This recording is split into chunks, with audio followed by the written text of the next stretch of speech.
to Jake Jackets. Gear up to fire the cannon and hit the ice with your host, Jay Ashdown and Jake Gehringer.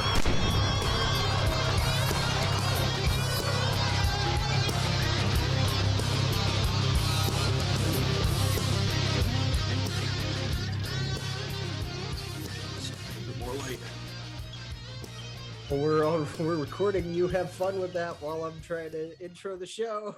Trying to get like a little bit more light. People can see the moneymaker. Right, exactly. Lighting's always been my biggest pet peeve. Yeah, Through school and everything. it's just so inconsistent depending on where you record at. Oh, absolutely. It's the worst. And knowing that all I have, just a little insider into how, I set my place up. All I have are practicals. All I have are the blinds behind me, the lamp here. I've got my kitchen light in front, and then I've got my desk lamp over here as like my fill light, and that's all I have. Yeah, all I got are some blinds there today, and then some lights back here. You get some lights back like in this area. The problem is I have like a sign that lights up in this place, but like it makes like a little buzzing noise and like. Oh, you got the neon like. Yeah.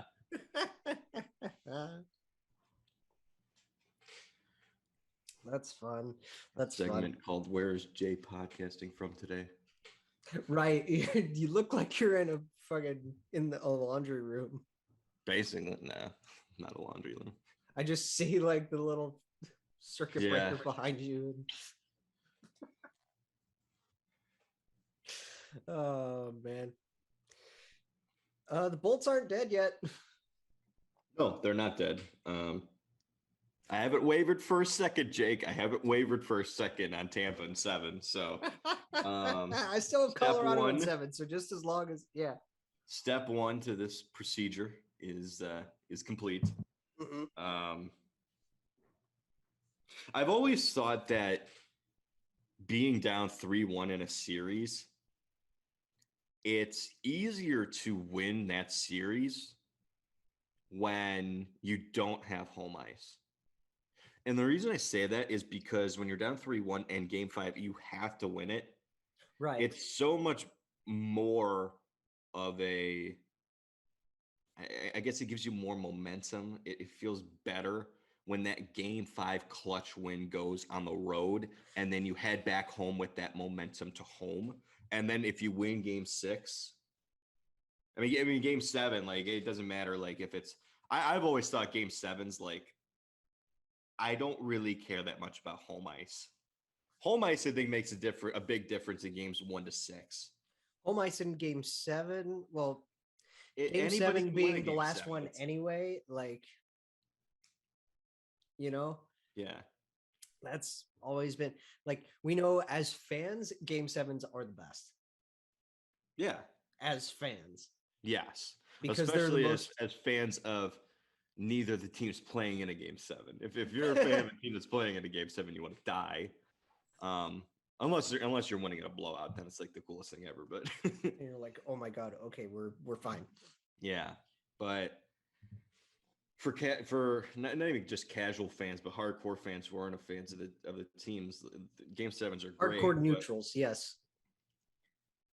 I'd be interested to see the stats on Stanley Cup Final game 7s, home versus road, because I think back to 2019, the Blues won on the road. Yep, after a bad line change. Yeah. In 20 what was the one after that? Probably would have been 2011, Boston. You mean the one before that? Yeah, the one before that. Boston wins on the road at Vancouver. Oh, before that, 2009, Penguins went on the road at Detroit.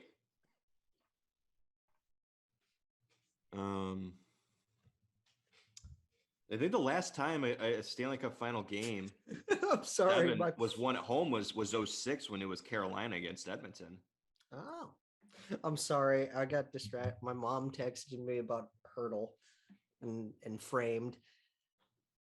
I do the weekend hurdle every day. I am on a hot streak with that one.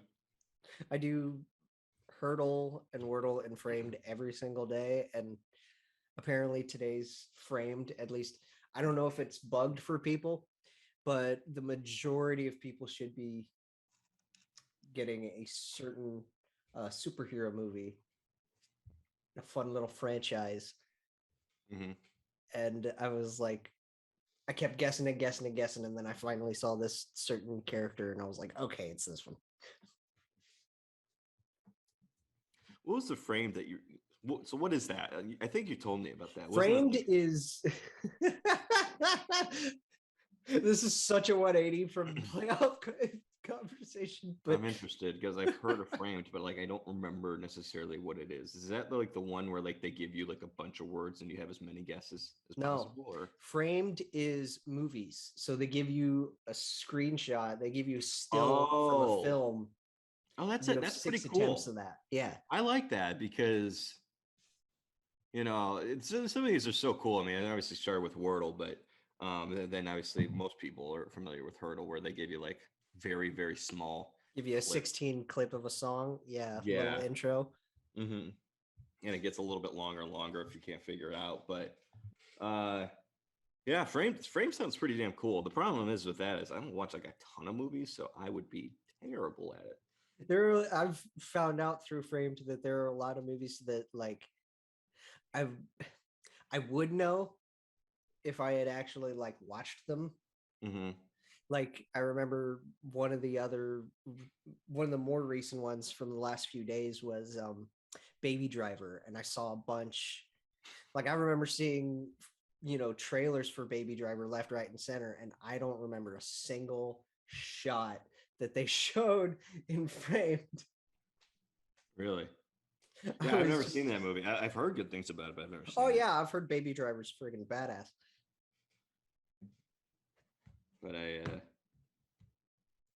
But back on the topic of Game 5, yes. Tampa. I like their chances. I know that Colorado, I think, is a better team. Mm-hmm. For one, they have the edge in the fact that they haven't played as many freaking games as Tampa has the last 3 years. Right. Tampa's played so much playoff hockey over the last few years that, I mean, obviously winning back-to-back cups. And then getting to get another Stanley Cup final. Like, so Colorado's more rested. Mm-hmm. So I don't know what Tampa's going through as far as the injuries are concerned. Obviously, we know that points out, but you don't know what guys are playing through. But right, to me, it's pretty obvious that most of these guys here are not even playing at 80 or 90%. Well, Hedman always plays through something big. Mm-hmm. We know this. Like, it's literally over the last 2 years, Hedman's had something that's ailed him. And sounds incredibly painful. It's like, oh, he has like a ripped in half groin and he played through it. And it's like, what? Like, no. Didn't he have a broken foot in the bubble? And it's like, oh. And he won the Conn Smythe. And he won the Conn Smythe that year. So there's no doubt about it that the edge that Colorado has, in my opinion, is obviously their rest, but also, and it's not even just like the last 2 years, but also through the playoffs, sweeping Nashville, mm-hmm. beating St. Louis in 6, and then sweeping Edmonton. They've had a lot of rest. Yeah, the rest versus rust in this one is definitely something to consider. It is, especially, and also just the speed. And it's not that Tampa's necessarily a slow team, but no, Colorado's just the fastest team in the National Hockey League. So Tampa's when you got your defensemen who aren't at 100% playing, they are really, really struggling at different points of the series with gap control. Mm-hmm. Whether it be McKinnon carrying it in, or Makar carrying it in, or even some of the other guys who are sneaky fast. There's always a lot of space for Lehkonen, guys like that, Kadri. Well, that's what Colorado, they've been able to do that for years and years and years, even before this core came together, right? Like that was their power play to a T, was McKinnon screaming in like a jet, Mm-hmm. getting a shot away, and Tyson Or Berry even coming just in to clean things up. driving the puck in, getting attention to him, Mm-hmm. and being able to stretch the D out that way, get it back to one of your defensemen, whether it be McCarr or maybe a forward who's playing at the point, whether that be Landeskog or Ransom. For a while, it was Berry. Yeah, Barry too. When he was with the Avs. Mm-hmm. It didn't matter who they had on their power play. McKinnon, it's always. I think it's changed a little bit. Like for the most part, it's always been McKinnon driving it, and I think it's starting to be a little bit more Cale Makar, and I think that gives them a huge edge in the present and in the future because Cale Makar is so damn good. If you could take even just a little bit of attention off of McKinnon, that's a little bit more attention off of Rantanen and Landeskog and all those other guys too. Yeah. It's kind of like the Caps power play in the sense that like everybody looks at it and it's like it really doesn't even run through Ovi. It runs through Backstrom, Kuznetsov, Carlson, and the two big shooting threats have always been Oshie in the high slot, and Ovi in his spot, or even in the low slot, or Ovi in his office. Yeah. Now the Avs power play isn't set up the same way, but it's the same in the setup of we have so much elite talent that guys like John Carlson and Evgeny Kuznetsov, Nicholas Backstrom, Tom Wilson has been a little bit of pressure off of Oshie and Ovechkin, and in turn, when those guys are getting shots away, and you have to focus your attention a little bit more to them. Now Kuznetsov's getting chances. Now Carlson's getting chances. So now Tom's getting chances. Itself. And that's what's happening with Colorado in just a little bit of a different way. Right. Now, in terms of like the box score, you called this the land of ooh? Yes. It was the game of ooze. I want to get an Adventure Time reference in there. I didn't watch Adventure Time. You never watched Adventure Time? Yeah, I think we've had discussions about this before. Ashdown, no. About how I just don't watch. I didn't watch much growing up. I watched SpongeBob and Drake and Josh, and that was about it. Jay, sir, you and I need to have a discussion afterwards, mister. I know you gotta go, but like, oh my God. I've heard good things about a lot of things that other people watch that I didn't watch. The problem is I don't have the attention span to watch new things. You don't have the attention span for a lot of things, do you? No. The biggest attention span you have is J-Fresh cards. Yeah. Absolutely. I could look at those for hours. But yeah, this was absolutely in the land of ooh. It was. Started off Jan Ruda. And we didn't get to cover game 4 either. The difference to me between the two games, Darcy Kemper did not outplay Andrei Vasilevsky in game 4, in my opinion. Hard to. He simply just made the saves that he needed to make. And that's a goalie's job. That's a goalie's job. Like there's only one that he really whiffed on, which was the Hedman goal, where he just kind of walked in 1-on-2 and just kind of threw it back. I don't know how it beat him. He was off on his angle, but other than that, he was pretty good. He made the saves that he needed to make, and he kept it from ballooning when it could have. And Colorado responded. They were able to get the win in overtime. Obviously controversial. We could talk about that if you'd like. But in game 5, Vasilevsky outplayed him again. But the difference between game 4 and game 5 for Darcy Kemper is there were several ones that he should have had. And the first one is Jan Ruda. What's Dangle's whole thing? And I know this is more or less for backups. What's his whole saying? That you need to make the saves you need to make and give. You got to give your team a save they don't deserve. Yeah, save or two that you really don't deserve. Mm-hmm.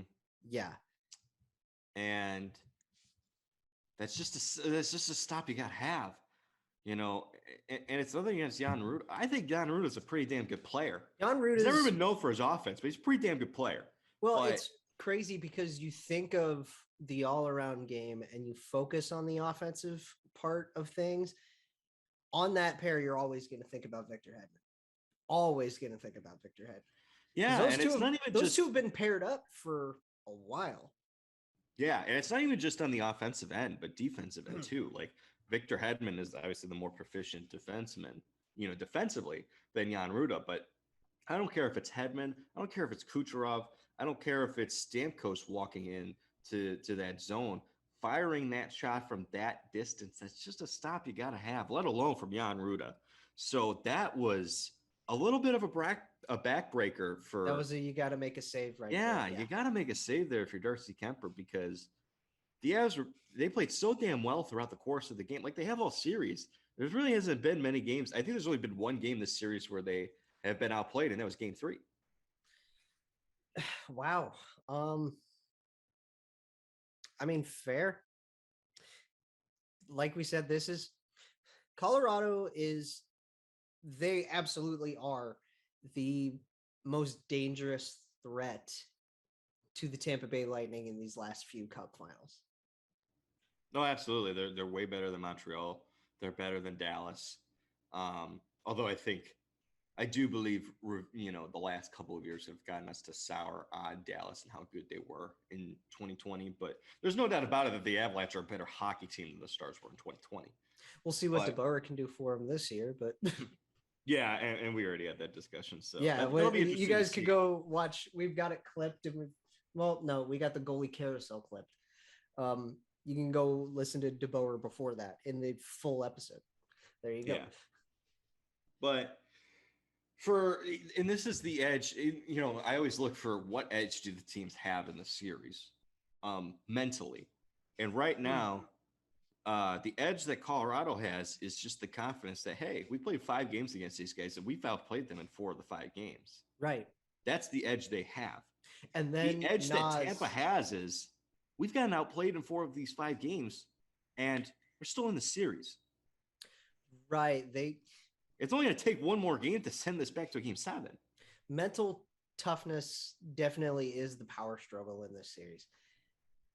And no team is more mentally tough, in my opinion, than the Tampa Bay Lightning. And that's not a shot against the Avalanche. The Avalanche are pretty damn good at it, too. It's just that it's hard to justify putting anybody above the team that's won back-to-back Stanley Cups and is in the Stanley Cup Final again, having to overcome a 3-2 deficit to the Leafs, a 2-0 deficit to the Rangers. And so far, they were down 3-1 to the Avalanche, and they're still alive. Right. Wrapping up the land of ooh bit, I guess. Nichushkin and Kucherov, couple of Russians in the second. Yep. Kucherov's. Look at Corey Perry making contributions to a primary and a secondary. He also had a really great play late in the game too, that we'll talk about. But the shot by Kucherov was just as perfect as you could get. Just winds up, gets everything he has into it, off the post and in, just perfect ring around. Oh my God, that shot was just the epitome of perfection. No, it's not, because it's not from Patrice Bergeron.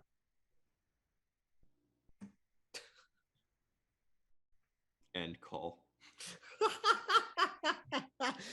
Unfortunately, we leave the land of ooh in the third period because we got Kale McCarr and Andre Palat. So they changed the goal to McCarr. What did they originally credit it? Because it originally looked like it was deflected by Nichushkin, and everybody reacted as if it was Nichushkin's goal. So I didn't see that they changed it to McCarr. No, they're saying McCarr in the box. Okay, I see that on here too. Okay, so McCarr did score. I was still under the impression that Nichushkin got an assist on it. So he got 2 points, but yeah, McCarr obviously tied it. A shot from the point. I thought it was deflected by Nichushkin. It maybe went off of skate of a Lightning player instead. Mm-hmm. It fooled Vasilevsky,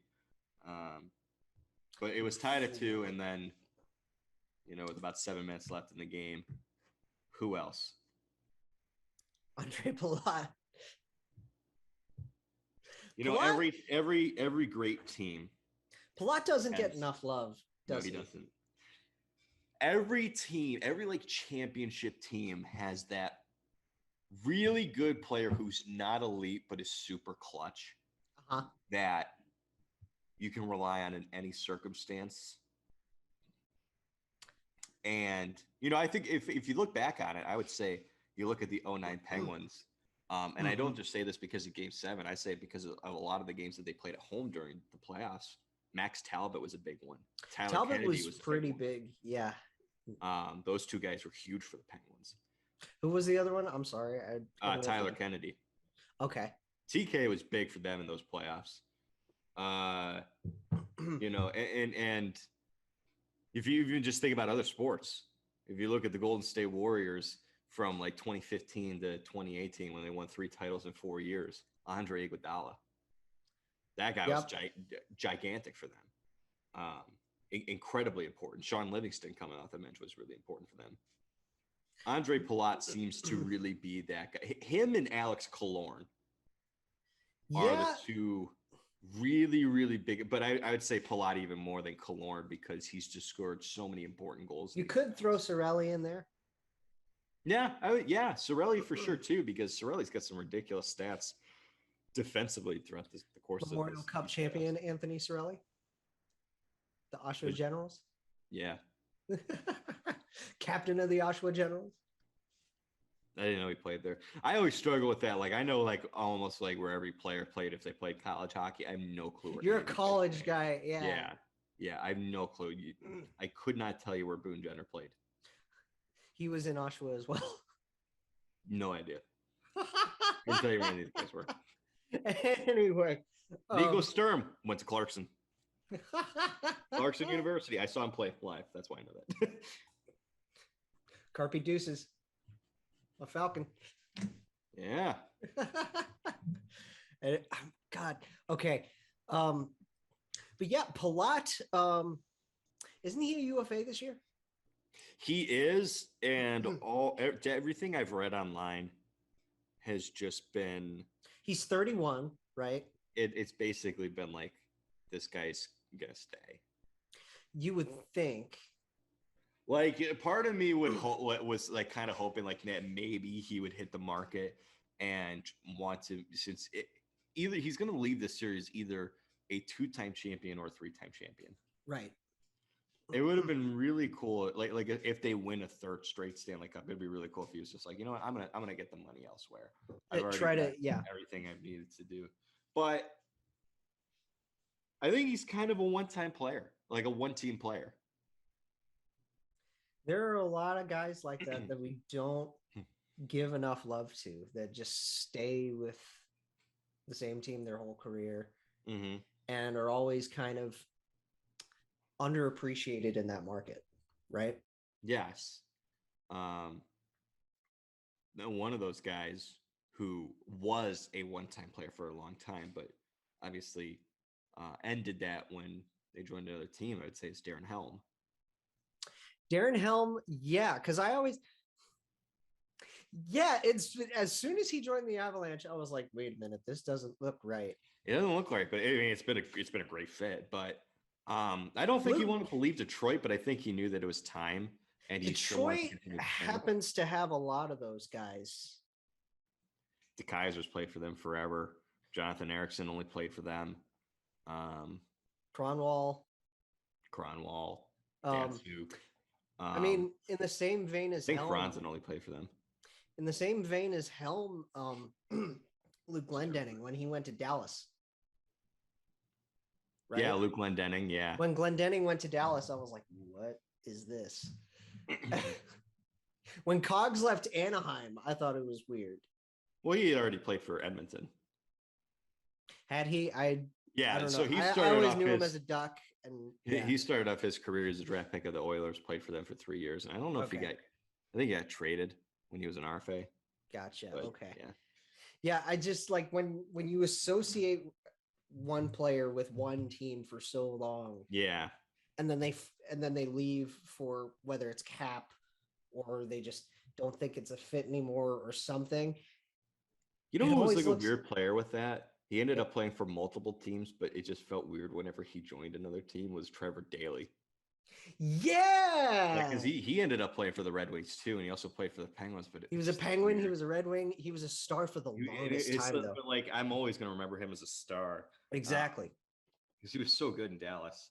But yeah, it was strange when he left. There's guys like that. And to me, Palat's one of those guys because, you know, part of me wanted to see him leave and join another team and maybe see what he could do elsewhere as like a big veteran presence. But I can't imagine him in another jersey. There's a lot of young guys like that too, where it's like, we don't know where they're going to go, if they're going to move or if they're going to stay. I feel like that happened in Ottawa a lot.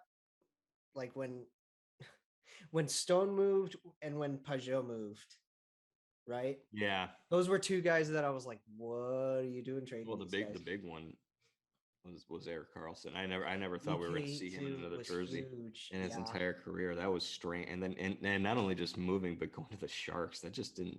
Yeah, that was a weird. From the like when you think Erik Karlsson, you don't think Sharks. Exactly.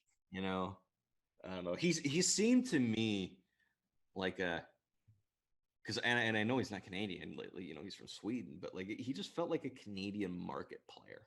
Yes. So like if he was and Ottawa was the perfect, like you just look at Karlsson in that jersey, and it's a perfect fit. Like not even like, I know red is like a primary color for a few other teams, but like look at him in a Flames jersey. But does that not? It just looks weird, right? Yeah. You know what I'm saying? There's the point to this is there are players like Palat where it's like, whether they move or they don't, you're always going to associate them with one team. Yes. He's absolutely one of those guys. Now, let's backtrack a little bit and touch on Game 4, and then we're going to get into the rest of this stuff because we only have like an hour. Yes. So Game 4, Nazem Kadri makes his return. Yes. Which was huge. Huge for them. I'm sure nothing controversial will happen in that game. Lo and behold, I know a lot of podcasts have already talked about this. An offside goal. Who would have thought would be an offside goal? Yeah. Well, it wasn't offside. Too many men. Oh, it was too many men. That's another. Yeah. That's another thing that just, oh, God. So, too many men in offsides have so many semantics to them. Yeah. That just make it ugly for fans to try to understand. I think the offside rule is what leads to the goal.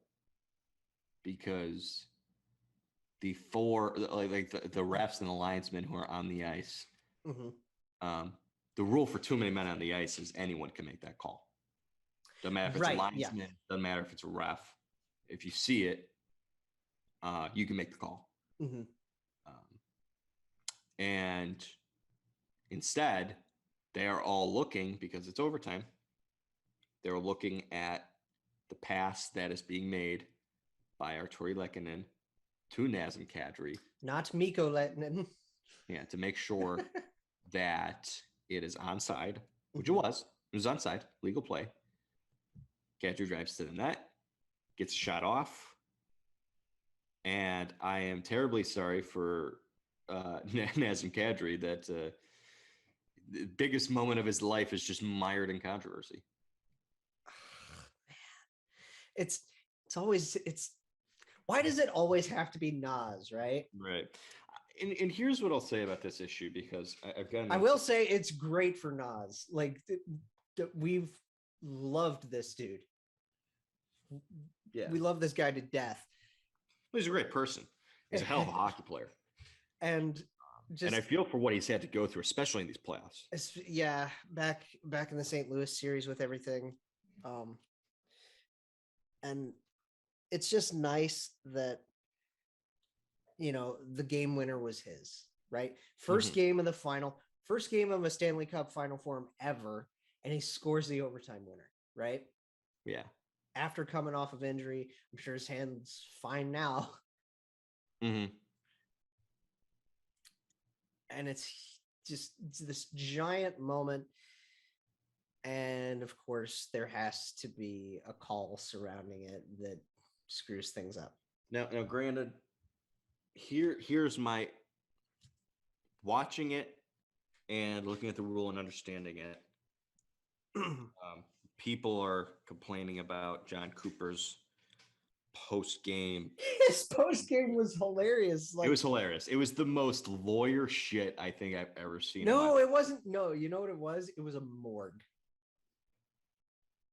It was like he was giving a eulogy to their season already. I'm like, John. It was straight. I think so. Yeah, I agree in that sense. Like, to me, like, it was a combination of both. Where, like, I think the eulogy part is to, like, give him a little bit of motivation of, like, man, some people think the season's dead. Like, we got to, like, pick things up here.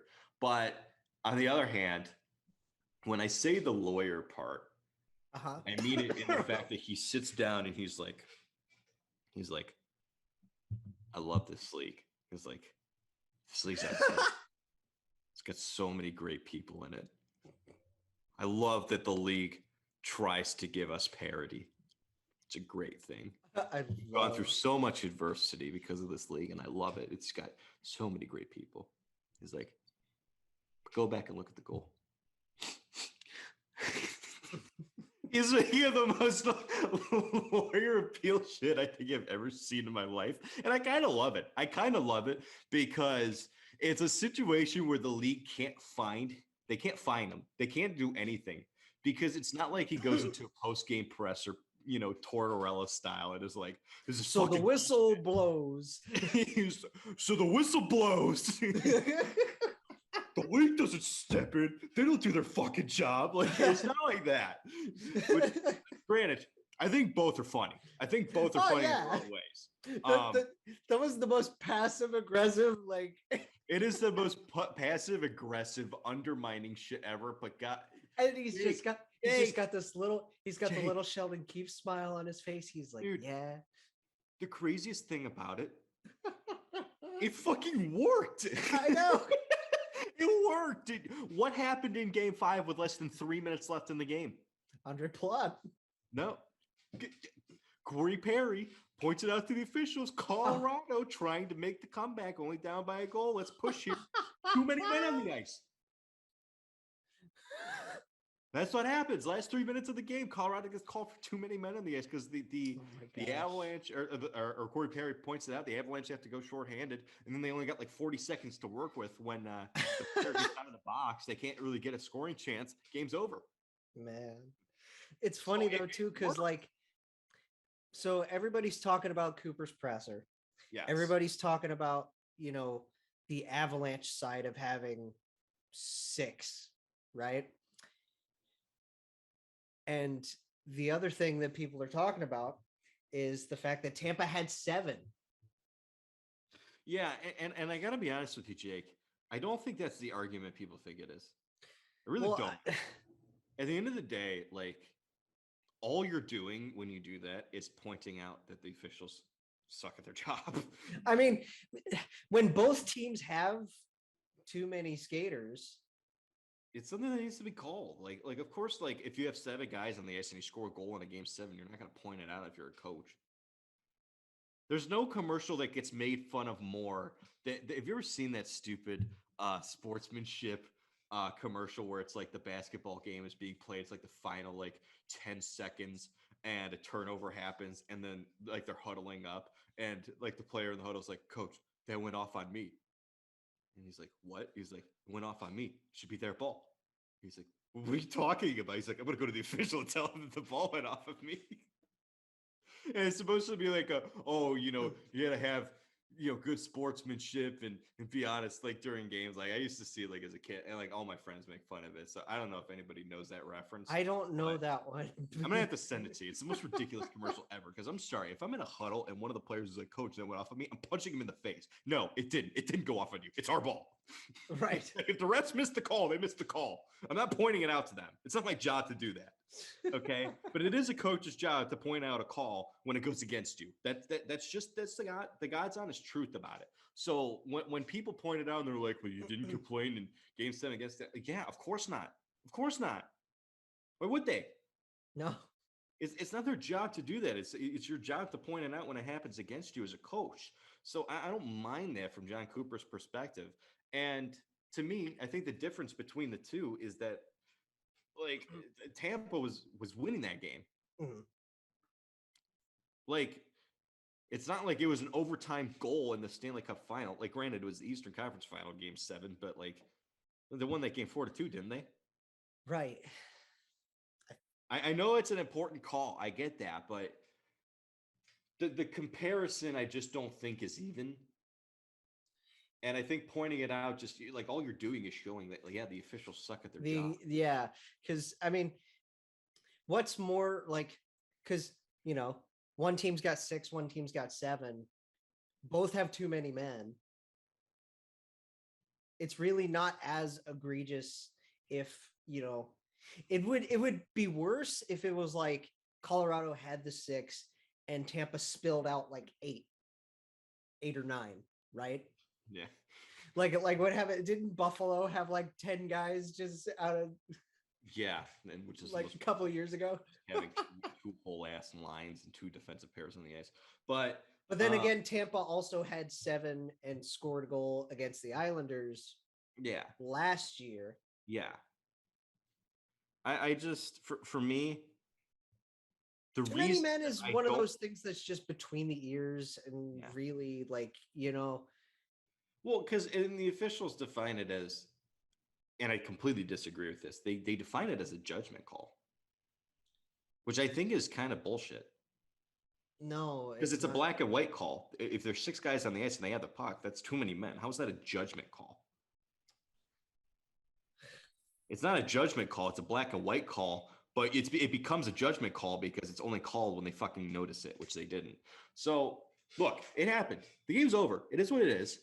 My complaint necessarily isn't the fact that it happened. Officials make mistakes. I get it. I know officials are human, and it's like, there are points where it's like, okay, is this too many men when, the 6th guy hasn't even joined the play yet or what have you. Right? Here's the reason I say that it should have been called is because if it was Lehkonen coming on the ice too early and McKinnon's coming off, that's one thing. Right. The goal is scored by Kadri. Mm-hmm. He's the guy replacing McKinnon, who's still on the ice. That's why it's a problem. If Kadri does it right, does it legally, it's a legal line change. McKinnon goes to the bench and gets off. Kadri comes on. He doesn't have the separation in the time and space to receive a pass from Lehkonen, pick up steam, drive, and get that shot on goal. That's why I think it's a really, really egregiously bad call, is because that goal cannot happen without him coming on the ice early. Right. So, but here's my ultimate complaint, Jake, is, like I said, officials are human. My problem is that you can't review it. And the reason I say that is because goaltender interference, what is that? Nobody knows. It's a penalty. And when you look at the rule book, but nobody knows what. Yeah, it's defined as a penalty. But if goaltender interference leads to a goal, you can review it and have a goal taken off. However, if they determine that there's goalie interference, you don't get a power play because you can't challenge for a penalty. My argument here is that you should be able to do the same thing with too many men. I don't think Tampa Bay's complaining like, oh, we should have gotten a power play. They're just saying we should be able to review that so you can see, oh, they had too many men on the ice. We're going to take the goal off. You're not going to get a power play, but the game's not over. That's what should be able to happen. Is that not? Well, then, because what's the solution here then? Because do you go ahead, like, do you use a coach's challenge for that? because we're not going to sit here and say, oh, everything should be reviewed. They already fucked that up with being able to review 5-minute majors and turn them into minors. My thing is, you don't want to end up reviewing every little play and every. I understand that people don't want to review every little thing. To me, this is a situation where you got to pick and choose. Are we just not going to review anything, or are we going to review everything? Because you can't have a little bit of this and a little bit of that, in my opinion. If you don't want to review everything, leave it up to the refs on the ice. If they fuck up a call, they fuck up a call. It is what it is. Move on. If you want technology to come in and play a factor so you get everything right, then review all the things the coaches are asking you to review. You can't have it a little bit of both. You can't pick and choose one way or the other. That's my opinion. Well, then, coaches are going to become like, okay, can you review this? Can you review this? Can you review this? It's going to be literally almost every play. Like, I don't think it is going to be almost every single play. I don't think it's going to change as much as people think it is. I would hope that they only obviously I'm not in the head of an NHL coach. So you would think that they would only ask for that when it's the most egregious of times, right? Here's how you fix this. Okay. Regulation. Mm-hmm. You have your coach's challenge. Yes. Okay. Any goal that's scored in overtime gets reviewed. Anything. Okay. But you also one goal that's scored in overtime. You score a goal in overtime, the game's over. We're going to review that to make sure it's legal. That's not a coach's challenge or anything. We're reviewing this on our own. If it's legal, goal, game over, done. Cap that off though. Give it a time limit. 5 minutes. Yeah, give it a time limit because we don't want fans sitting there, right? Yeah. Yeah. I just think that that's the best way to go about it, because you also don't want a situation where a coach uses their challenge earlier in a game and then they get fucked because they don't have it in overtime. Right. That's a good point. Especially for plays in overtime that are super close, right? Yeah. And like I said, because that happens. I think it's ridiculous that this didn't get called. We know 3-on-3's got like such huge amounts of ice surface to it because you have less players, but close plays still happen all the time. And I don't think that that's something that should happen in the regular season. You score a goal in overtime in the regular season, coaches should have to challenge it if they think it's off. If you don't have your challenge, whatever. It's a regular season game. I think that should be a postseason rule. Okay, that's fair. That's totally because we're not trying to like. Here's the thing: you want calls to get right in the regular season. It's most important that they happen correctly in the playoffs. Yeah, it's more important to happen in the playoffs, especially in the Stanley Cup Final. Especially when the rules actually don't fucking matter, because how backwards is this league in that friggin' way? Just to wrap this up, is that not the most backwards thinking? Yeah, the rules matter the least when the games are the most important. I love how chaotic this sport can be, but at the same time, like, come on. It's not the chaos we're asking for. No. An abundance of anarchy is not the solution to the chaos, right? Yeah. It's not proper chaos. No. The chaos we're looking for is, like when Colorado and Edmonton go at it back and forth and in game one, and oh my God, every shot seems to be going in. You know what I mean? Like that. That's the chaos we're looking for. The teams to create the chaos themselves. The chaos is, Patrick Kane scoring against Philadelphia and being the only one to notice. And yeah, that's the kind of chaos we want. We don't want lawlessness. Which, in the same sense, we kind of got that a little bit with the Kadri goal, because nobody really knew initially that it went in.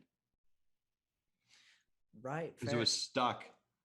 Oh, because it was like lodged in the and like the net. So like he like was kind of skating around. The other players were skating around. Then someone went at the net was like, wait a minute, there, puck. That's puck. You know? And then they pour off the bench. The caveman thing. Andrew didn't even realize he scored it. It was skating around, and then people started skating towards me. He was like, oh, I guess I scored. The caveman part of players and officials where it's just like puck penalty, where it's just like all the pointing and it's the best. But look, I'm not gonna let this like determine like ruin the series for me. I love Colorado. No, it was a great game. I love what they're doing. It's been a fun series. You hate to see it end that way with that kind of controversy, but you know, to defend Colorado a little bit here, they caved Tampa in that overtime. I thought that they were going to win that game. Oh yeah, it was like what, 13-2, 13-5. It was ridiculous. Shots. They deserved to win that game. The better team won that game. Yes. We'll make that clear as well. And the better team won Game 5. I don't know about that. I think Colorado was the better team. I think this is just yet another game that Vasilevsky steals for them. Fair. The only game I thought Tampa was better than Colorado was Game 3, to be honest with you. Fair enough. I think all I know is just because, unfortunately, I haven't been able to watch because of my work schedule and what have you. Right. And I got super crazy busy yesterday, so I couldn't watch anything for Game 5. But all I know is we're going to have a Stanley Cup champion in our next show. And that's going to be wild to recap. Are we? We could. We could. Because Cup's in the building. Cup will be in the building in Tampa. Is that game tomorrow? Tomorrow is the next game. Yes. So if Colorado wins, we will get to recap them winning the Stanley Cup. If they don't win, then we get to preview Game 7. Which either way, that's going to be really. Either way, Tuesday's show's going to be mad. Tuesday's going to be fun. Yeah. Yeah. These playoffs. I know it's sad when everything like starts coming to a head and coming to an end. But really, because like to me, the best part of any playoff is the beginning of it. Like, you know, like there's nothing better than the first 2 rounds of March Madness, you know. And to me, there's nothing better than the first round of the Stanley Cup playoffs when you get so many different series going on that you get to watch. And same with football, you get like games stacked on each other, like Saturday and Sunday. It's just boom, boom, boom, boom. Didn't we talk about that like early on in this podcast when the NFL playoffs were going on and we recapped those? Or like early of bowl season for college football. Yeah, early bowl season. You get the conference championships, and then you get some bowl games, and then the New Year's Six bowls come around, and you get the semifinal games. But then you get the national title game, and you're like, "Oh fuck, this is over!" Like, right? Yeah. And then you're depressed when the sport ends. There's nothing going on for about a week, and then really only for the hardcore fans where you're like, "Ooh, the draft is happening. Ooh, free agency." Oh god, I love the draft. Yeah, draft and free agency. Even with baseball too, you get the appetizer with the wild card games, and then you really get to go into it when you start going into the division series, and you're like, "Okay, here we go." Exactly. I feel like basketball is the only sport where I care significantly more about the playoffs towards the end than I do like enjoying the first 2 rounds of it. It's mainly because the matchups are so lopsided in basketball. You don't get as invested with, So I'd say that's the only like reverse sport because I don't watch like soccer or anything like that, so I wouldn't know. Yeah, I don't either. There's not even the championships for like soccer in terms of like playoffs. It's just like you like whoever is like the best in the regular season wins the championship. Yeah, they always soccer is weird because they sprinkle playoff style games. They have like tournaments like throughout the course of it, which is kind of different, but it's also kind of cool. Like when I watch with my friends. I mean, it's fun. The way their schedule works is interesting. Yeah. But yeah, that's my take on playoffs. I'm a little sad that Tuesday's show could be the end. Could be the end for the first full season that JJ Jackets has covered. Yeah. Which has this not been like the most fun ride you've had doing a show from like the start of an off season through? Yeah. Like, yeah, no doubt about it. I've honestly really enjoyed doing this with you, man.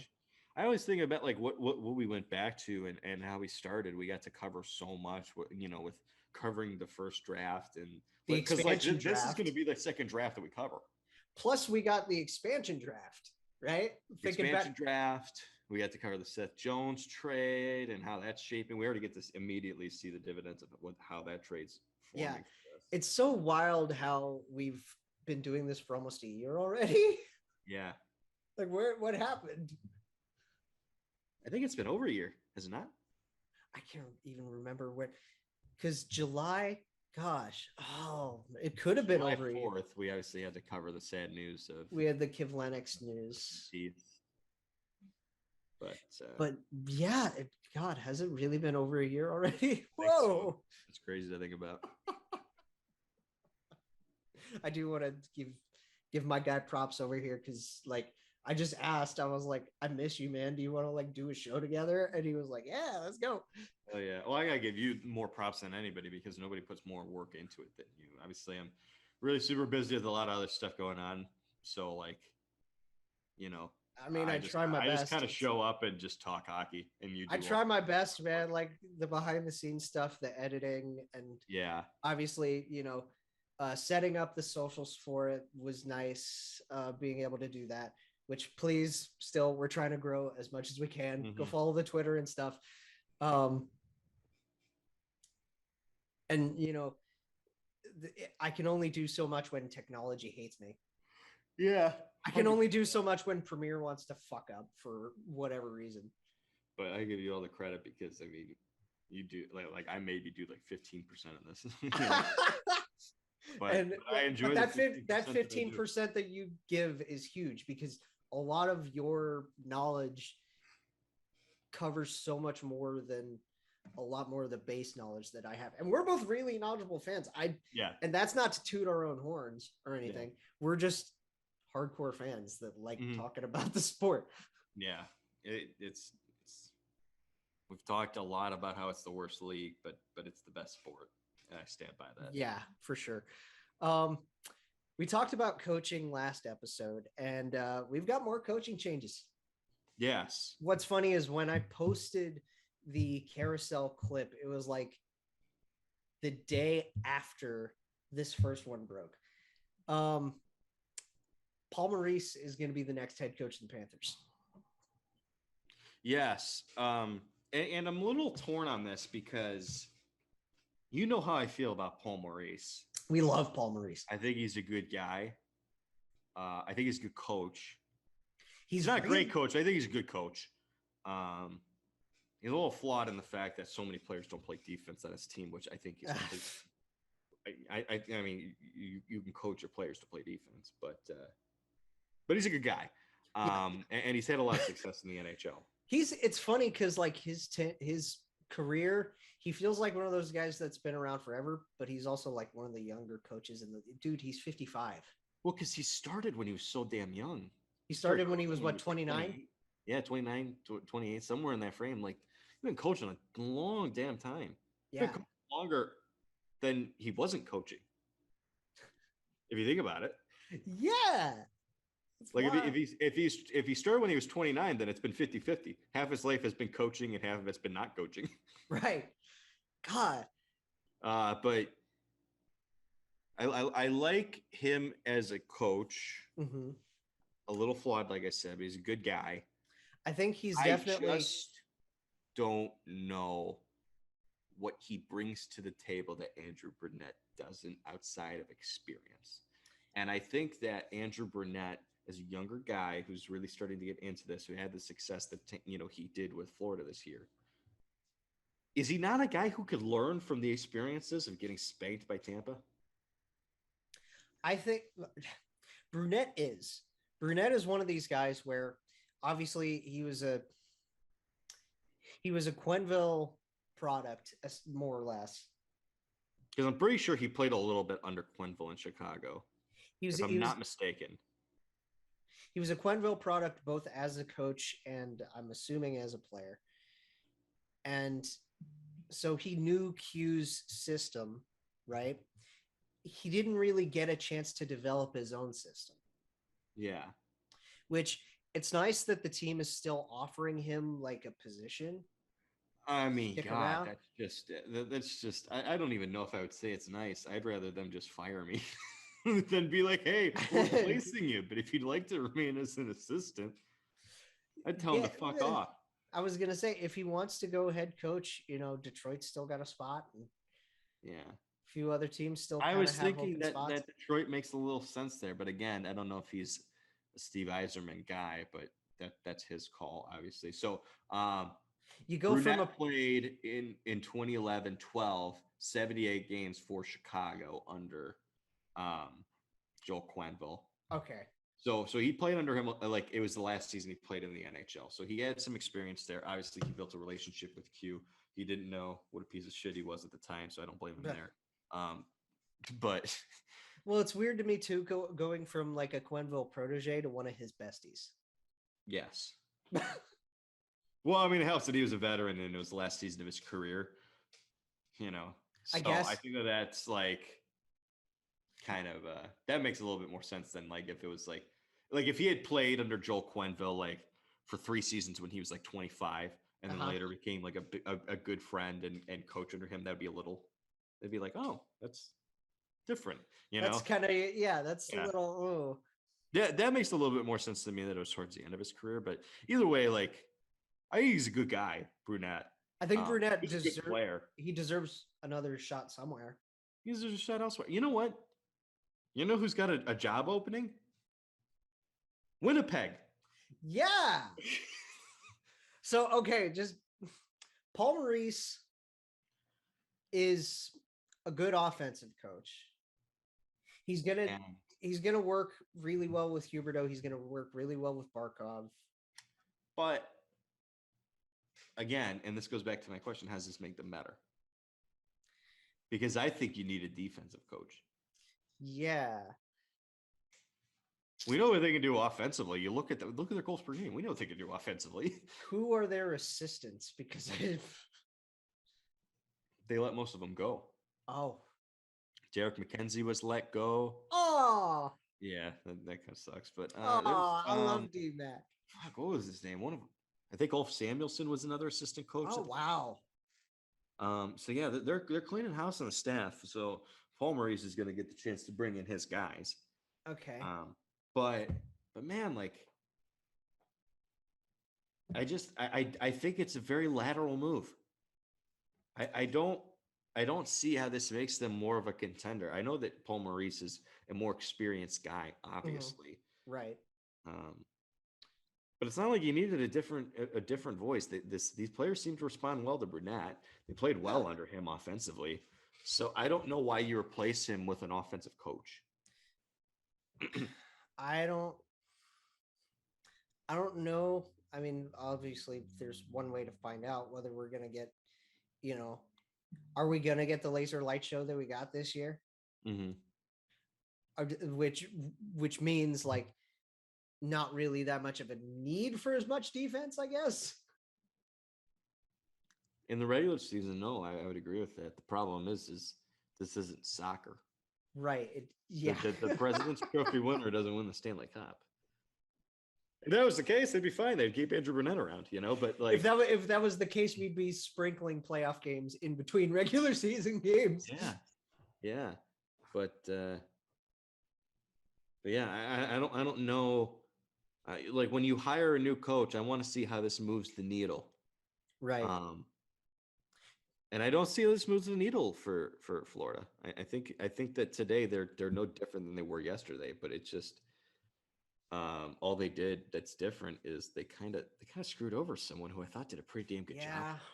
Yeah, that's I want to say, here's my call. Brunette, I mean, like you said, I'm going to agree with you. Brunette to Winnipeg. I think it'd be funny. Yeah, he could. I mean, it wouldn't be much of a difference in terms of how they run their offense.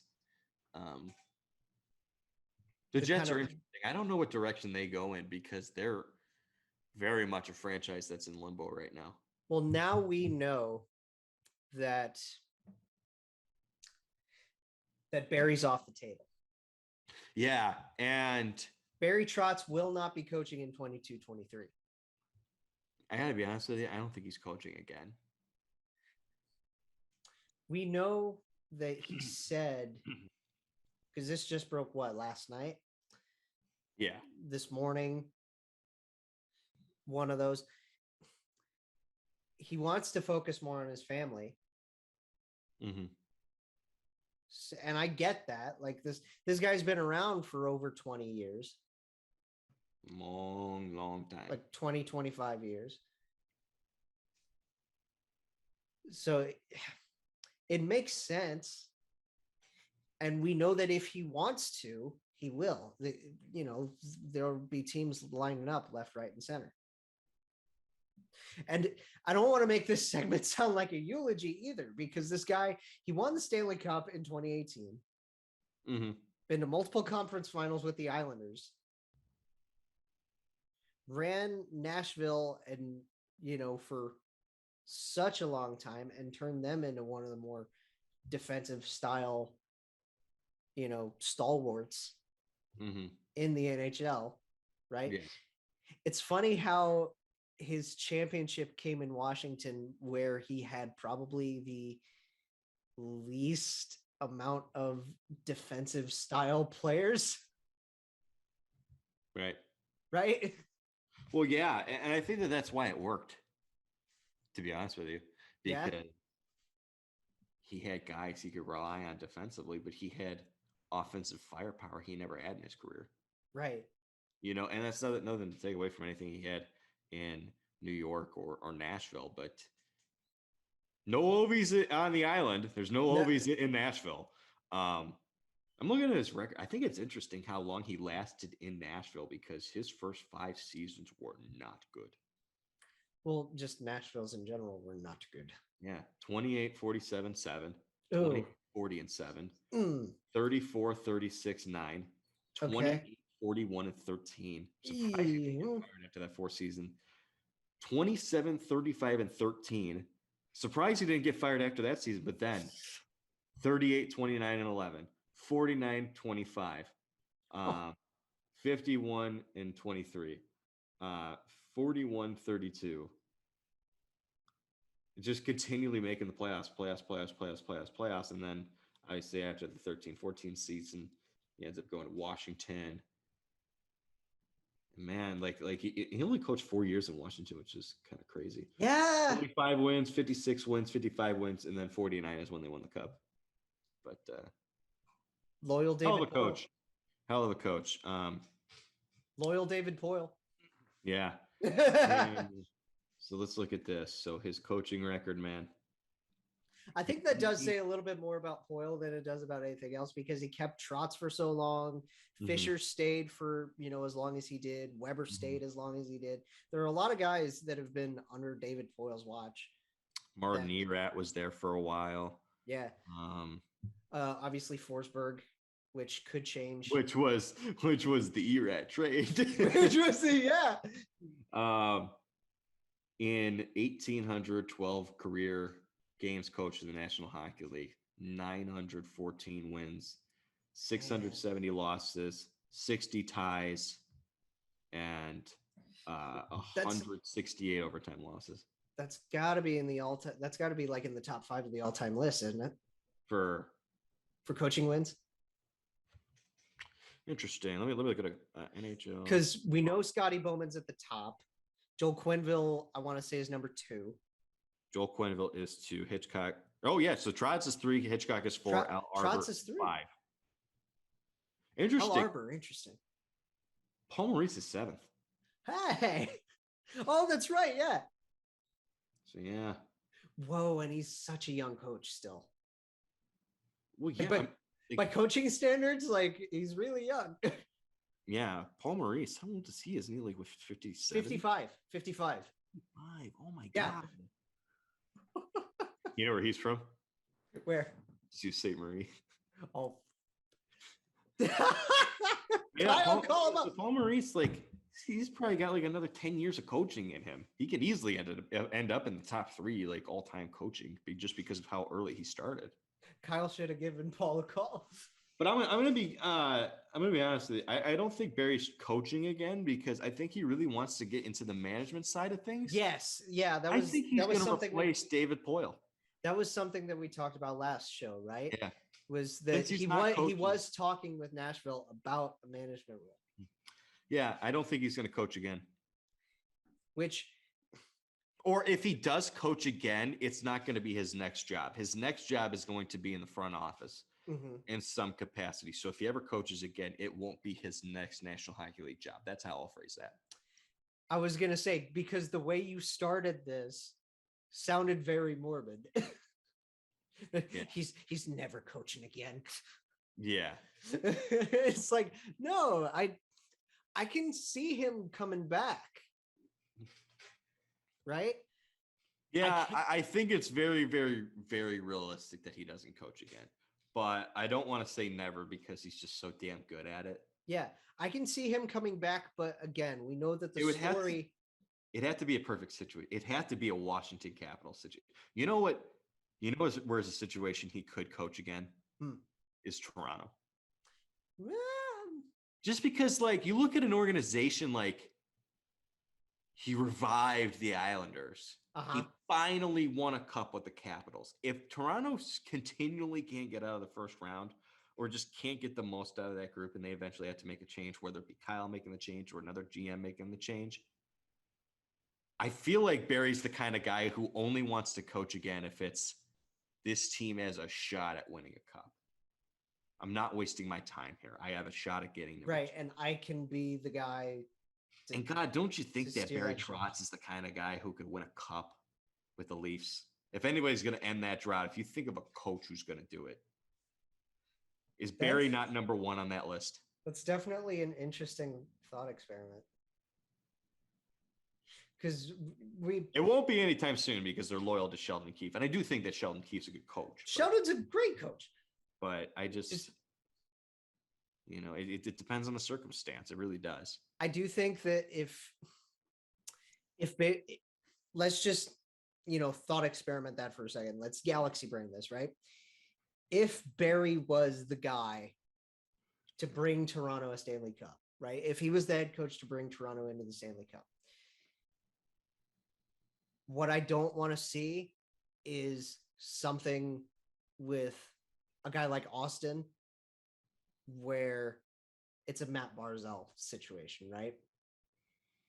It wouldn't have. Well, you're not going to have to worry about that with Trotz because he's already such a good two-way player. He's arguably the best two-way player in the National Hockey League. Austin Matthews doesn't have to change his game at all in a Barry Trotz system. That's very fair. That's definitely fair because wasn't it the same with Marner. Marner was at both of them. I don't remember what their percentage like expected goals against on the ice was for them, but they were both well above 90%. Right. The only player who has to worry about starting the two guys who have to start worry about playing defense are JT and Willie. Right. Yeah. And that would depend if they're still even there by the time Barry Trotz were to arrive. Would be there. Yeah. Theoretically. Anyway. Yeah. All the best to Barry. Yes. All the best to him. I do hope we see him again coaching because like I said, he's just good at it. Absolutely. And then the last one, a guy that we've had high praise on, Luke Richardson is going to be the next coach of the Blackhawks. I'm going to be honest with you, Jake. I'm surprised it took him this long to get a coaching job. I'm surprised it took him this long to get a head coach job too. Because he's been an assistant forever. Yeah, I just thought he did such a damn good job in Montreal, especially last year. When they got to the Stanley Cup Final, because he had to coach a couple games when he had to coach 2 or 3 games. Ducharme was out and they played so well in those games. Ducharme had COVID, right? And yeah, Richardson stepped up, and he's been an assist to so many other players, but also he was just such a good player. He was in the National Hockey League for 21 years as a player. Blue Jackets legend, Luke Richardson.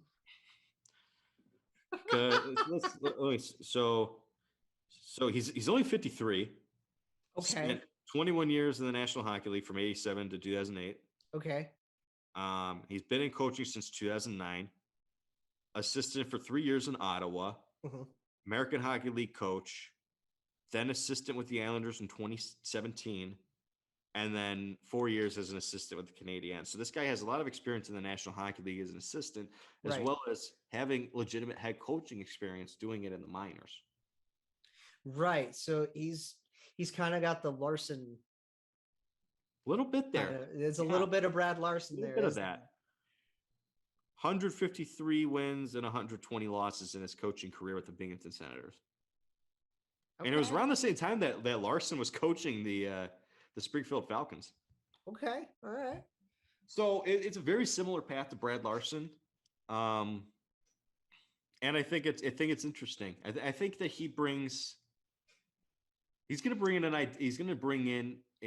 identity to the Blackhawks. He's definitely going to bring an identity and a lot more experience than Colleton did, because Colleton, I think the Jeremy Colleton experiment was just a massive failure. I think Colleton was just way too young for that. Yeah.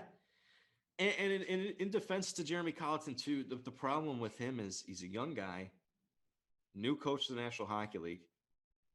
And because of the team structure in terms of the roster construction, because Stan Bowman, the margin for error is just so much smaller as a coach on a team like the Blackhawks when he coached them.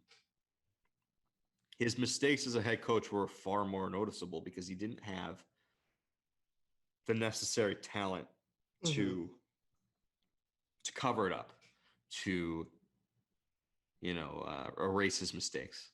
Right.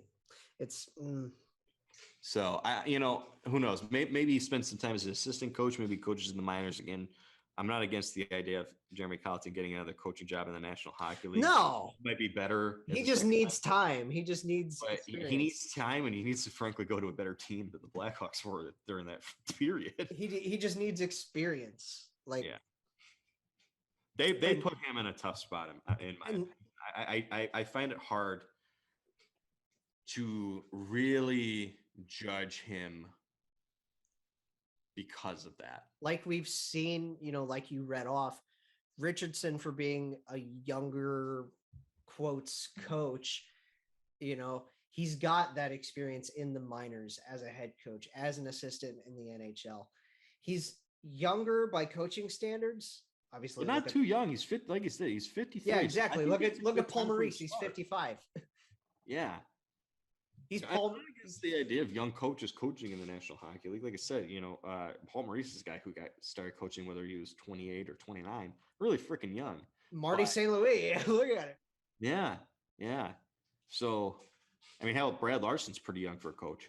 Yeah, isn't he in his 40s? Yeah. So, this is a guy who's got a little bit more experience. Took a while to get here. I feel the same way about Lane Lambert. Yeah. But he also, he worked under Barry for so long that he knows exactly how the Islanders need to tick. You get that experience. You take forever. You take your time. It's a slow roast is how I view it. But if the meat's tender, then it's a good slow roast. I think Barry made it. I hope Barry made a nice brisket with Lane Lambert there. Yeah. Barry Larson's only 44. Okay. I thought he was like 46, 46. He's even younger than I thought. Okay. Yeah, I'm excited. I think that this is a good hire for Chicago. They got to be patient with this guy because they do not have a good team. I mean, you got to build with Brinksy, and I would say bring Strome back if you want. I don't think they're building with Brinksy. Which is... God, so my understanding, I know this wasn't a topic that we were going to talk about today, but let's make this quick and get to underrated. Yeah. Is they want to rebuild through the draft. Ugh. Okay. And have it be a long-term rebuild just to really reconstruct this roster. And because Alex DeBrincat is so freaking good at hockey, he will prevent them from tanking because he will win them games. So why not trade him, get a bunch of picks and prospects, and suck for the next 2 years and rebuild it that way? I think is their mentality. I guess that just makes me feel bad for him because of the way he got to the NHL and the way he got to Chicago. Yeah, but I think for him, like, it's a good thing for him too, because I don't want him to stay on a team. No, I don't want to. I want to see him win. To me, Like, I think DeBrink gets a slam dunk to the LA Kings. ooh, Look at how many fucking prospects that team has, and they're ready to win. but yeah, they're Like, they're on their way. Byfield, Turcotte, Helgi Grans, Jersey and Grunstrom. yeah. I don't think they want to give up Jersey, but Grunstrom could be a piece that they give up. There's Blake. At There's draft Blake. picks. There's Blake Lazat. You're building around Iafallo and Kempe. Brant Clark. Brant Clark. You mentioned Turcotte already, right? Yeah. Okay. They got a lot of good young pieces that I think that they are more than willing to give up to get a guy like Alex DeBrincat and then sign him long term. Well, it's like now you don't have Dustin Brown. Anze Kopitar is still Anze Kopitar, but he's getting up there. Exactly. You have Phil Deneau to fill the shutdown center line. Yeah. Trevor Moore's breaking out. Trevor Moore's doing his thing. You'll have Victor Arvidsson again, hopefully. Yeah, 100%. You'll have Victor Arvidsson. You're going to get Drew Doughty back. Yep. I like their team. I like their team a lot. Yeah. And we don't talk about them as much just because they're a Western Conference team, but I love what they're doing. Rob Blake's doing a hell of a job. He's, like I said, he's another. We talk about these former players turned GMs. You know, we've given so much credit to Joe Sakic and Steve Eisman over the years. Rob Blake deserves a hell of a lot of credit for what he's done in LA. Okay, we're going to go underrated players, and then we're going to go boom, boom, boom with award winners, and then we're going to be done. Yep. Okay, my pick for underrated player, Selke finalist, Elias Lindholm. Yeah, he's the guy who we just don't give enough credit to. No. In my opinion. He's a really good player. I mean, this was his best season statistically. He, this season, played in every single game. He had 42 goals, 40 assists for 82 points. Exactly a point a game player. Yeah. He was a plus 61. And in 12 playoff games, he had 5 goals, 9 points. All righty. He really drove a lot of the underrated parts of that top line. Yeah. Which, you know, we've called it arguably the most, you know, the best top line in hockey, essentially, arguably, right? I think there's definitely an argument for it, 100%. This past year, when you look at these teams, and, you know, I think Toronto obviously has a case for it, but there's no doubt about it in my mind that you easily make the case that Calgary had one of the best top lines in hockey. Right. All righty. Mine, I am going to go guy who's got a new coach today, Sam Reinhart. Hey, that's funny because he's on my list. Yeah, so Sam Reinhart, projected WAR percentage this year is 96%. Expected goals for 80%, expected goals against 87%. Finishing was also at 87%. So WAR percentile rank this year, 91%. Nice. Goals per 60, 82%. Primary assists per 60, 74%. Penalties, 73%. He, you know, gets more calls than he takes. But also just the fact that this is the first season in his National Hockey League career that he was a point per game player. 33 goals, 49 assists, 82 points in 78 games played. Hell of a season for him. You know, he looks like a second overall pick. And that's what we wanted to see from this guy. And it's not to take anything away from what he did in Buffalo. He was a pretty good player there too. But obviously he was overshadowed for the majority of it by Jack Eichel. Eichel and a lot of the drama that kind of surrounded Eichel. But there's a reason that Sabres fans still love this guy. There's a reason that he was given a standing ovation when he returned. And Jack Eichel the same week was super not. A lot of people have respect for how he plays. He plays a very, very good two-way game. I think that's a trade that's going to work out for both sides. You know, Florida gets a really, really good player in Sam Reinhart, where Buffalo, they get a late first-round pick this year. We'll see what they do with that. but also they get Devin Levi. They got Devin Levi in the system, which is nice. But yeah, I guess I will go ahead and mark both of those guys off my list because now I don't really have to bring Reinhardt up because you did. Yeah. Let's go.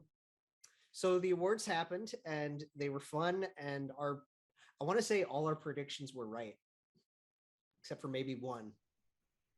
Yeah, because we were that show came out late. That show came out way after the awards were over. Yeah, we were on the Yossi for Norris train. He didn't win it. I'm fine with that. McCarr's really great. Yeah, Matthews won the Lindsay and the Hart, which is the most important. Maddie went 2 for 2, which we both called, which was awesome.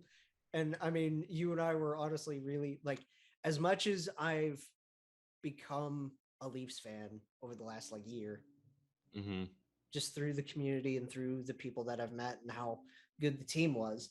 Right. And I mean, I've followed the Leafs for a few years now, just with this core, and fell in love with the players, all of that. Matty hitting 2 for 2 is absolutely the respect that this kid deserves. Yeah.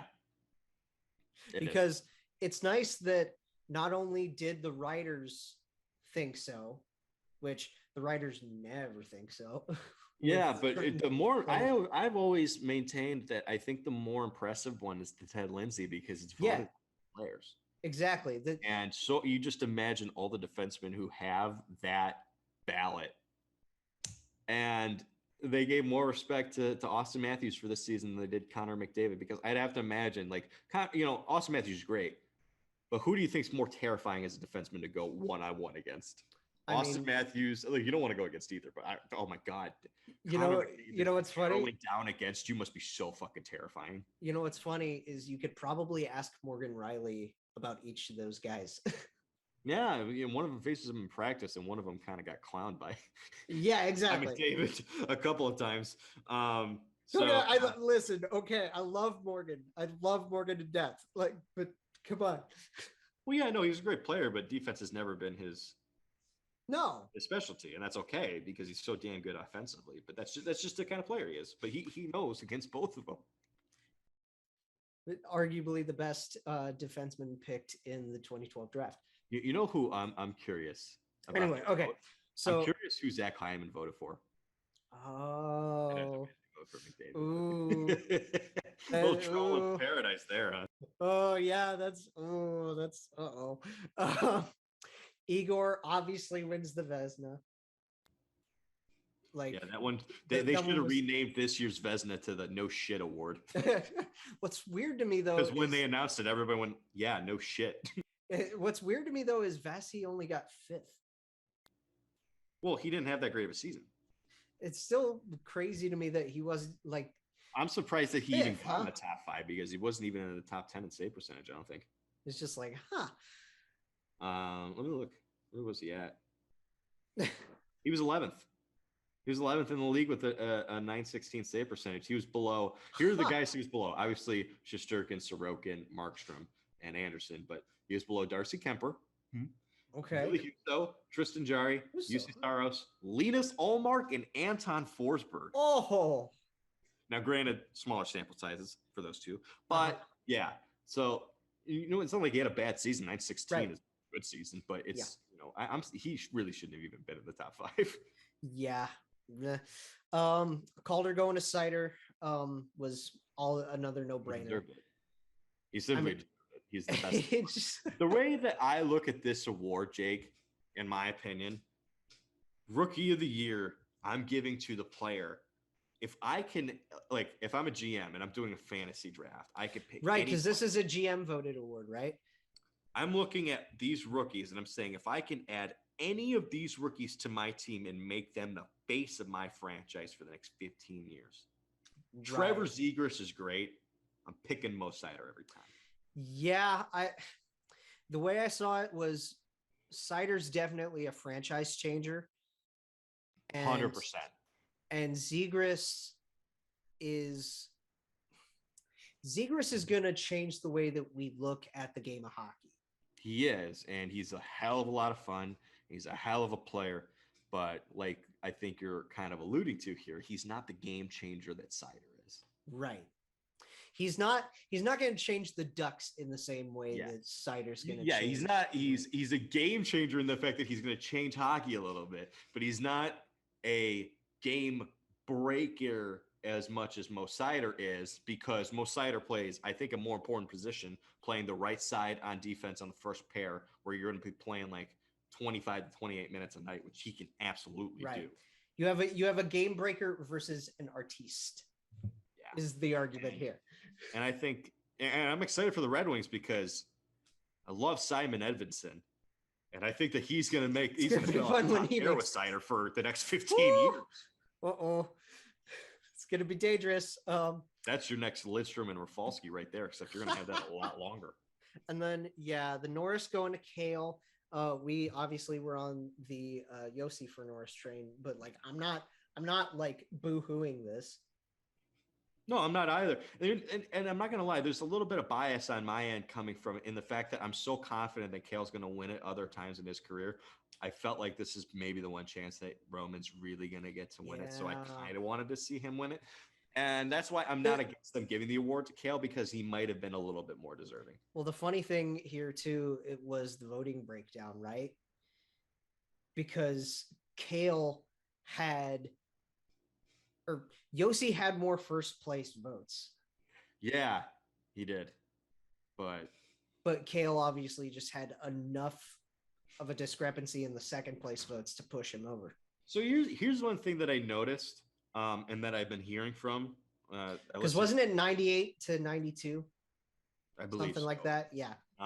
What I've heard some people with ballots say that they did is they voted Kale higher than Yossi for Norris, but voted Yossi higher for Hart than Kale. Okay. That is they felt that Yossi was more valuable to the team's success for the Predators, but Kale McCarr was still the best defenseman in the National Hockey League. Gotcha. Which to some people might not make sense in terms of when you first hear it, but I think that makes a lot of sense actually. Mm-hmm. And I actually 100% agree with that, because that makes I do believe that Kale McCarr is a better defenseman than Roman Yossi, but 100% Roman Yossi was the engine that drove the Nashville Predators this year alongside Jussi Saros. Yes. And Matthew Shane. And the whole, I don't know, I want to bring up Keenan's little dig, because that was just kind of uncalled for. It was funny. It was a little Everybody says it's uncalled for. I don't really care. People need to get a thicker skin with that stuff. I mean, it happens every year. I mean, it happened with Tampa when they exactly. You know, and then they're cracking jokes. Like, it happens every year. Someone's gonna get made fun of, and of course, like, the Leafs are the lowest hanging fruit. That's probably what it was just that they're the low hanging fruit, and it's just like, all right, but the awards were fun. And all of the, everybody got the hardware they deserved. Yeah. Right. What's funny to me about the Norris is Chris Tanev got a vote. Chris Tanev got a single vote. He deserved, I like that he got a vote, because he deserves some fucking votes. The problem is he doesn't put up the big points, so he doesn't get those. But man, he's so freaking valuable. It's just funny because you look at the bottom 3 in the top 10, right? And you're like, oh, hi, Chris. It's like, oh, cool. It's like you got somebody. Like, nice. He deserves that. Yeah. But yeah, so we're running short on time. You got to leave. We could have a Stanley Cup champion. We could. We're either going to be reviewing the Stanley Cup Finals on Thursday, or previewing a game, Tuesday, or we could be previewing Game 7. So yeah, times. Can't wait. Jake Jackets, a podcast for fifth liners and all puckheads around. Follow the guys on Twitter at Snake Gehringer, GARRINGER, and at by J Ashdown. And subscribe on YouTube or wherever you listen. March on.